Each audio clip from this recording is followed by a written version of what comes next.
ఇప్పుడు పాక శుభ్రంగా నీళ్లు పడి పోసుకొని నడిచే ఓపుకుంది కదా, రా తెచ్చి కొత్తనావుగా ఆడికి మా ఇంటి తల్లి ఇంటికాడికి వచ్చి మా ఊపిరి పోయింది. పైకి వచ్చాను ఆయా పాప ఆట ఎక్కి వచ్చా. ఇప్పుడు ఈ కొత్త కోకలు కట్టుకొని శుభ్రంగా తలకు పోసుకొని రావచ్చు అంటున్నా. మరి ఇక్కడ ఇక్కడ తీసుకో, రొట్టె రసం ఎడ తీసుకో, తీసుకోనా కుమారి పెద్దం తెచ్చిద్దిగా నీళ్లు పోసుకొని. నాకు కాడికి ఊరికొచ్చాయి కూర్చోబెట్టి నీళ్ళ ముంచాలయ్యా నాకు తెలుసు. ముంచడు పెద్దోళ్ళని, ఇజ్జుడు పెద్దోళ్ళని ముంచడు, కూర్చోబెట్టి పోతాడు నీళ్లు అంతే, కుర్చీలో కూర్చోబెట్టి. పదా వెళ్దాం మరి.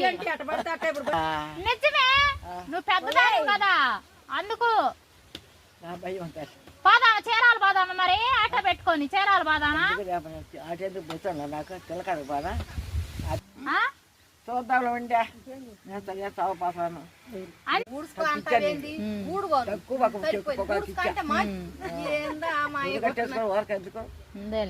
మంచాడు కాదు ఎందుకు.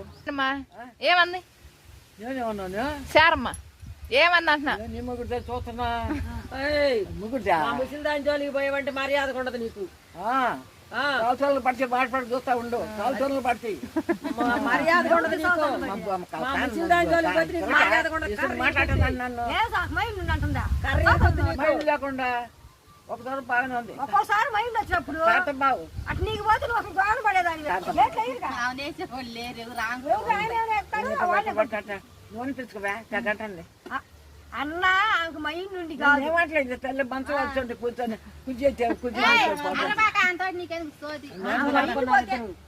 ఎందుకంటున్నా నువ్వని తెలియదు నేనని తెలియదు. బాడీ పడి ఎత్తాడు కానీ గొల్ల చూసుకొని నేను నూడుచుకుంటాను కుప్ప చేసింది. నేను దాంతో మామ ఎట్టుపోయిందని జైలు పడతాను.